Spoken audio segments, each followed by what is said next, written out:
ধন, সম্পদ, ঐশ্বর্য। মানুষ হয় নিজের সৌভাগ্যের দ্বারা এগুলো লাভ করে থাকেন বা কর্মের দ্বারা। সৌভাগ্য আসলে কি? গ্রহের দশা, যা প্রত্যেক মুহূর্তে বদলাতে থাকে। কর্মের মাধ্যমে যখন আপনি ধন অর্জন করেন, তখন সেই ধন আপনার আগামী প্রজন্ম লাভ করে। সেটা হয় সে ভোগ করে বা তার জন্য তার ভোগান্তি হয়। আর এটা নির্ভর করছে আপনার কর্মের ওপরে। কি কর্ম করেছেন আপনি সেই ধনকে লাভ করার জন্য।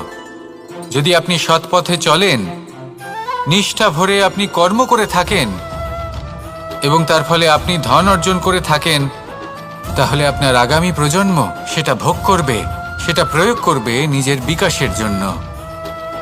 কিন্তু যদি আপনি কুকর্ম করে থাকেন, কোনো রকম ছলনা করে থাকেন এই ধন লাভ করার জন্য, তাহলে 100% আপনার আগামী প্রজন্মকে এর জন্য ভুগতেই হবে। তাহলে আপনি কি চাইবেন?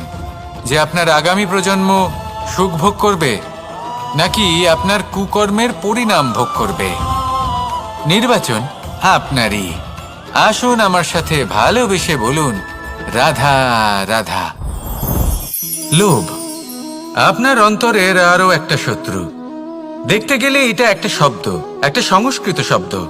লব ধাতু থেকে উৎপন্ন হয়েছে। এর অর্থ কিছু লাভ করা। কিছু লাভ করা অনুচিত নয়, আরো কিছু লাভ করাও অনুচিত নয়, কিন্তু সব থেকে বেশি আমিই লাভ করব।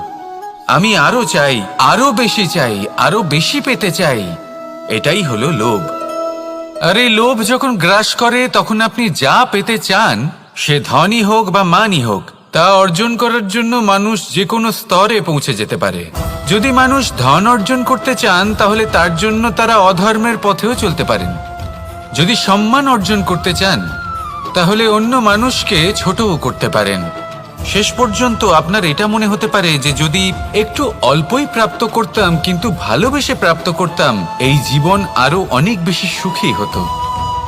লোভ আপনার জীবনে, আপনার মনে কখন যে প্রবেশ করবে সেটা আপনি জানতেও পারবেন না। তাই এটা চিনতে শিখুন আর তৎক্ষণাৎ জীবন থেকে বাইরে ফেলে দিন। যা কিছু লাভ করতে চান তা ভালোবেসে লাভ করুন, আর সেই ভালোবাসার সাথেই বলুন, রাধা রাধা।